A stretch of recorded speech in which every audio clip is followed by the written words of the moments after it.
के questions answer, अगर आपको इसकी पीडीएफ चाहिए तो लिंक इसका डिस्क्रिप्शन बॉक्स में गिवन है। As the curtain rises Marian is just finishing making the bed. जैसे ही पर्दा उठता है मारियान वो अभी बिस्तर लगाकर ही फ्री होती हैं। What do you think she sighs after patting the bed. आपको क्यों ऐसा लगता है कि वो सांस लेती हैं, आह भरती हैं पैटिंग द बेड, बेड को पैट करने के बाद। Marianne sighs because it is 10 and she knows that her son is toiling at a job. Marianne आह भरती हैं, सांस लेती हैं क्योंकि 10 बज चुके हैं और वो जानते हैं कि उनका बेटा अभी भी काम कर रहा है, जॉब कर रहा है, यानी कि बहुत मेहनत कर रहा है। Which she thinks is not deserving of his education. उसको लगता है कि उसकी एजुकेशन के हिसाब से वो जॉब वो डिज़र्व नहीं करता, यानी कि वो बहुत ज़्यादा मेहनत कर रहा है उसकी एजुकेशन के हिसाब से। Marian and Mrs Moore react differently to the news of Larry getting 10 years in jail. अब जो मारियान है और मिसिस मूर अलग अलग से बर्ताव करती हैं जब वो सुनती हैं लैरी की जेल जाने के बारे में, जब उसको सज़ा होती है। What does this difference tell us about their characters?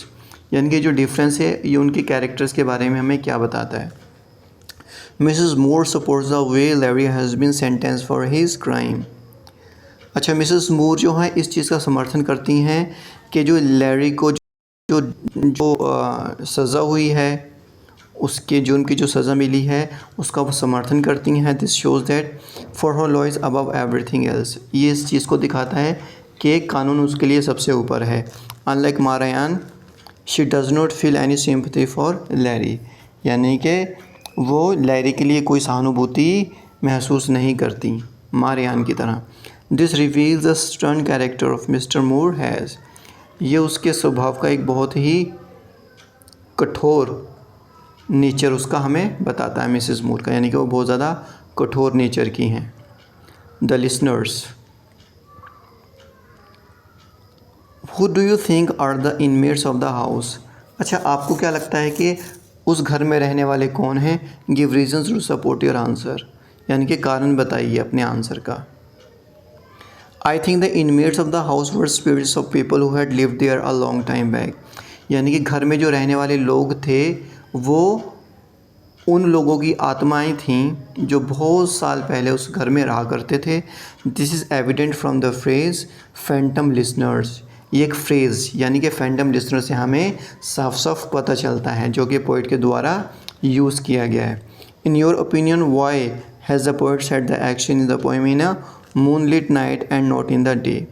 अच्छा, आपके विचार से पोइट ने जो पोएट का यानी कि पोएम का जो टाइम है वो चांदनी रात यानी कि मूनलिट नाइट क्यों लिया गया है, हालांकि वो दिन का कोई हिस्सा भी ले सकता था, ऐसा क्यों? The poet has set the action in a moonlit night because the sense of mystery is best represented in the night. Poet ने रात का चांदनी रात का सीन इसलिए लिया है क्योंकि जो रहस्य वाले जो सीन हैं वो चांदनी रात में ही ज़्यादा अच्छे से रिप्रेजेंट किए जा सकते हैं। Okay, thank you so much.